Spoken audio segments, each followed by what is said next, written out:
Well, times are, as they say, a-changin', and things in the cruising industry certainly are changing and changing fast. Just within the past 6 months, a lot of the cruise lines have undergone a number of changes, many of those involving price increases. In this video, I'm going to focus on some major changes that Celebrity Cruises has recently made and how these were noticeable on my recent cruise on board Celebrity Solstice. So let's get right into this and talk a little bit about some of these changes that you're going to experience if you sail with Celebrity in 2023. Hello everyone, my name is Zach. I am the Traveling Man. If it's your first time watching the channel, I invite you to go down below right now and hit that subscribe button. Today we're going to talk about Celebrity Cruises and some of the changes that the brand has recently made on board their ships. These are very controversial changes too. There have been a lot of news articles written about these. If you go online to some of the Facebook groups and to some of the forums and message boards that are online, I mean, people have been abuzz about this. This has really impacted people. It's really costing people more money because most of these changes in one way or another have to do with price increases. The first of these changes was that Celebrity dumped the always included, which was sort of Celebrity's all-inclusive sort of branding. So essentially, when I took my first cruise with Celebrity back in September of 2021, I booked it under the always included. And most fares, if not all fares at that time, were under the always included. And what that meant was your basic Wi-Fi, your classic drink package, and your gratuities were all included in the price of your cruise. There was no additional cost for these. If you wanted to upgrade to like the premium tier of internet or the premium drinks package, there was an additional cost for that. Celebrity sort of branded themselves with always included as an all-inclusive cruise line. If you booked a cruise with Celebrity, you knew you weren't gonna have to pay additional money. It also felt like once you got on board the ship, they weren't nickel and diming you for everything, because when you book your cruise, you knew you were going to have internet, drinks, things like that. And along with always included, Celebrity also offered two sort of upgrade packages. The Indulge package, which came with like $300 per person on board credit. It was like premium Wi-Fi, premium drinks. It just sort of gave you a boost or an upgrade in some of the perks that came along with booking your cruise. There was also the Elevate package, which gave you maybe $100 or $200 onboard credit, but they took all those away. They really stripped back their fares, and now they offer, most of the time, a no perks rate, which is essentially just like booking your cruise with all the other lines, Royal Caribbean and Carnival. You're not getting anything but the cruise when you book with the no perks rate. So that was one of the first big changes that Celebrity Cruises made that sort of indicated that the cruise line was sort of getting away from this all-inclusive sort of brand of cruising. Now, Celebrity does offer an all-included rate, but it is substantially more than the no perks rate. And all you're getting is included gratuities, the classic beverage package, which is the lowest, and also the basic internet, which is the lowest. If you want any higher than that, you're gonna have to pay to upgrade. So essentially with this move from always included, Celebrity started giving you less for more, because they're still charging the price that they would have charged up here for always included, but the perks have kind of dropped a little bit. You're not getting as much with your cruise fare as you used to with Celebrity. The next big change was announced in late 2022, and this was a change to the drink packages. Celebrity actually increased the price of both their classic drink package and also their premium drinks package. The classic drink package will now cost you $89 per day per person, up from $69 a day. So that's a difference of $20 per day for the classic drinks package, and that covers drinks up to $10. Both alcoholic and non-alcoholic drinks like specialty coffees, sodas, waters, things like that. The premium drinks package went from $84 a day up to a staggering $109 a day, a difference of $25. And the premium drinks package covers both alcoholic and non-alcoholic drinks up to $17 per day. Now, in addition to this, Celebrity also increased the price slightly, I think here or there. I heard some reports on my recent sailing on board the Solstice and saw on some menus that they did increase the drink prices on board the ship. So if you're someone out there thinking, well, they increased the price of the drinks package, I'm just going to buy a drink here or there as I want it. Well, just know it is going to cost you more money, because they did also increase the price of drinks overall on board the ship. One more change came with the zero proof drink package. This sort of covers everything that's not alcohol, so think like sodas and specialty coffees and waters and things like that, that used to cost $25 per day and it now costs $30 per day. So if you're someone who likes to purchase the drink packages for your cruise on board Celebrity, just know you are going to be paying more in 2023 for drinks than you would have in 2022. Speaking of price increases, if you're a fan of Lobster Night on board Celebrity Cruises, you know, the famous second to last night of your cruise when they have lobster in the main dining room.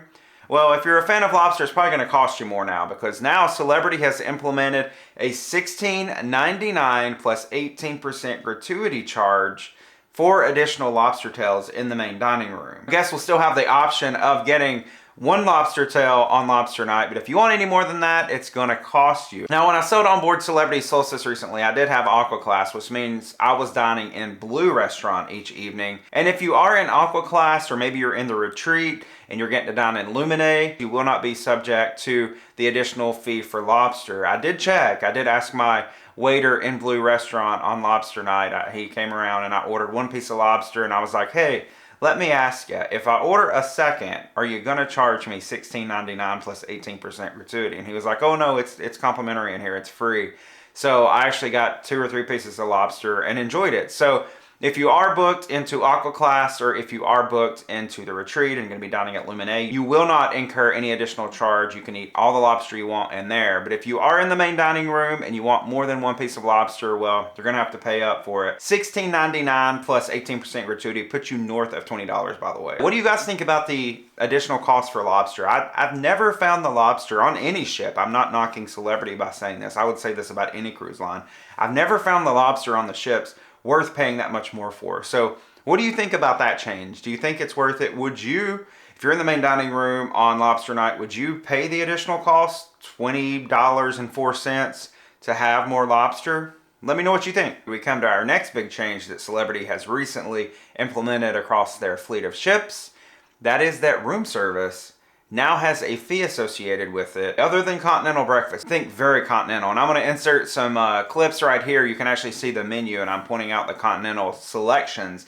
That is the only room service that's complimentary anymore. If you want any type of a hot breakfast, think like scrambled eggs or bacon or sausage or something like that in the morning, $9.95 plus gratuity charge. Now, before Celebrity implemented this change, they were charging for room service. It was a $5.95 charge, but that was only after, I think, 10 or 11 o'clock at night, maybe even later than that. If you essentially ordered during the overnight, or if you came back from a night at the club and you wanted something to eat in your room because everything else on a Celebrity ship closes at like midnight, you were going to pay $5.95 for the room service charge. Well, now, pretty much all day, if you want a warm meal inside your room from room service, you're going to pay $9.95 plus that gratuity, 18% gratuity charge. The only exceptions, the only way you're getting out of paying for room service, as I understand it, and I did not get to test this out for myself on board the Solstice because I was just in Aqua Class, and believe me, it was $9.95 plus gratuity charge for room service, even in Aqua Class. But if you're in the retreat, as I understand it, you're not going to be subject to that $9.95 fee for room service. Anybody else below a suite, you're going to be paying for room service. And speaking of food, this has been one of the big changes that a lot of people have alerted me to,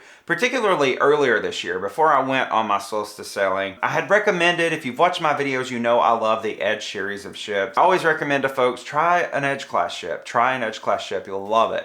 And I had some folks that tried it for the first time. They were messaging me over on Instagram during their cruise, and they were like, hey, they're like no food in the buffet. What is up with the food situation on board Celebrity? I thought you said the food was going to be great, because I have lauded how great the food is on board Celebrity, and I still stand by that. A lot of folks, people that I trust, they weren't making it up. They said food is scarce in the buffet, and then I went online and saw a lot of people reporting that were selling with Celebrity. It seemed like the first couple of months of the year, but I think they were probably attempting to cut down on food waste a little bit, because you got to figure that if it's during dinner, there's so many options on board the ship. There's specialty dining, there's the main dining rooms. They were probably seeing the least amount of people go up to the Ocean View Cafe for dinner, so they probably cut back a little bit. But I think that's probably something that if they've not changed already, they're definitely going to have to, because so many people were complaining about that one. And it wasn't just the availability of food. People were also saying there were some issues with the quality of food as well. Some people who had been on Celebrity before said the food in the main dining rooms wasn't as good as some of the past cruises that they had been on. So issues like that were going on. However, I am happy to report that I did not notice any issues with food pretty much at all on board my Celebrity Solstice cruise. I noticed lately I haven't seen as many people complain about the availability of food on board Celebrity, so maybe they got the message and they changed things. But I did want to note that because I was hypersensitive throughout my whole cruise to make sure every time I went to the buffet that there was enough food, because I knew people were having problems with that. And it wasn't an issue on my cruise, I'm happy to report. And finally, the last big change on board Celebrity Cruises is the internet. Celebrity, like a lot of the cruise lines are doing right now, has recently upgraded to Starlink. And Starlink is a new constellation of satellites which is providing internet to folks all over the world, regardless of whether or not they're on a cruise ship. And this cruise on Celebrity Solstice was the first time I was able to experience the Starlink for myself. However, when I got on board the Solstice in Los Angeles and started using Starlink, it was so slow. And I tried to make Wi-Fi calls and it just wouldn't happen. In fact, pretty much all throughout the cruise, I was unable to make a decent Wi-Fi call. And it was actually my birthday during the cruise, and people were calling me to tell me happy birthday, and I would, pick it up and be like, hello, and they would be very faint, or the call would be dropping in the background. So it was very frustrating, but the quality never was there for Wi-Fi calling. I finally realized I would have to use FaceTime audio or just FaceTime video to talk to people, but Wi-Fi calling was pretty much a no-go, at least on the Solstice for the Starlink. However, everything else was fantastic after that first day. Once we left land, once we left Los Angeles, that was like lightning fast internet. It was just as fast as internet that I have at home. I think Starlink is a fantastic addition to cruise ships all around the world, but definitely the Celebrity Cruise fleet. And I wanted to mention that because I know a lot of folks might work from cruise ships now. We live in a world where a lot of folks do a lot of remote work or they work from home. So if you're someone who has to do things like that, maybe you have to work or take important phone calls on a cruise. I know people have mixed opinions on internet on a cruise ship, but if you're someone who needs it like I do, and you want to get the premium internet, it's going to be fast. Expect it to be fast because they're on Starlink now, and Starlink is amazing. I really thought that the internet was great, and I'm really glad to see that Celebrity and all the other cruise lines are now upgrading to Starlink. So let me know what you think about Celebrity Cruises and all the other cruise lines, all the changes that they're making. Have you experienced them? What has your experience been? Let me know down in the comments, and thank you for watching this video. If you enjoyed it, please make sure you go down below, give me a thumbs up. It does help me. Helps out my channel here on YouTube every time you give me a thumbs up, and I really appreciate those. If you're not subscribed to the channel, make sure you go down below and subscribe right now. I got plenty more cruise content to come, delivering that cruise content to you here on the channel every week. Thank you again for watching, and I'll see you on the next adventure.